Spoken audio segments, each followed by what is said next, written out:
Gretchen Barreto pinatunayang wala sa amount ng regalo ang mga appreciate niya. Welcome to Pinay New Channel, ito sa Showbiz aming ihahatid. Kaliwat kanan na nga ang birthday surprise para kay La Greta and expected na natin lahat na magarbo at sosyal ang selebrasyon. And syempre, sosyal si Greta kaya sosyal din ang mga rineregalo sa kanya. Yun ang kadalasang iniisip pero hindi naman pala. Kahit nasa kanya na lahat at kayang bilhin ng gusto sa buhay, na-appreciate pa rin ito ang mga bagay na gusto rin ng masa. Akalain mo, paborito pala ni Greta ang masa na brand ng isang liver spread. Kaya tuwang-tuwa siya nang ma-receive niya ito.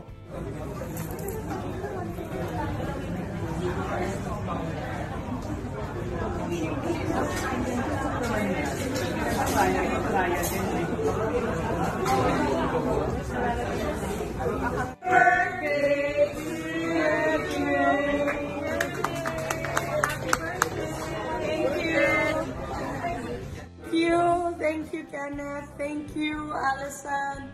Can I take the cake, please? Okay. Oh, thank you. Thank you.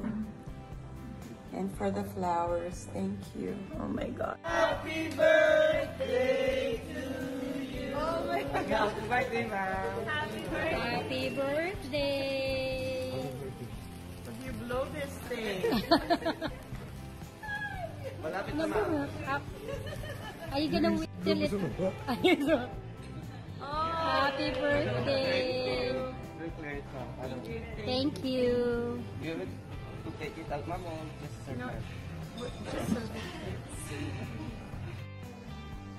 This is sandwich bread. Hala, you know me too well. That's so scary.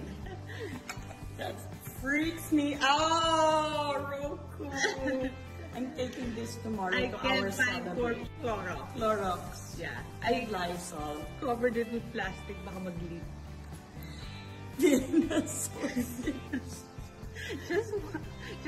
Yesterday we ran out of Tupperware for the food that I was giving away. I couldn't buy more because it's not gonna fit anymore. But you know what I love most? This one. This basket. Don't remove this. Because when I make baon for sabong, I'll put it here. Okay. Nice. Is this Joy Ultra? Diba I travel with this? My goodness. Grabe. Ay, ganun ba ako kasama na? And this bag, of course I cannot live without condensed milk and Reno. I don't care. I love Reno. And I gotta stand up. I'm having a difficult time because you love and eat. Wow, blue and white. Thank you so much. You're welcome. 50 things inside. Let's look at that. Of course. Mula po sa Pinay New Channel, happy birthday Miss Gretchen Barreto. Maraming salamat sa inyong panonood mga ka-PNC. Huwag kakalimutan mag-like, comment, at subscribe at i-share po ang video na ito.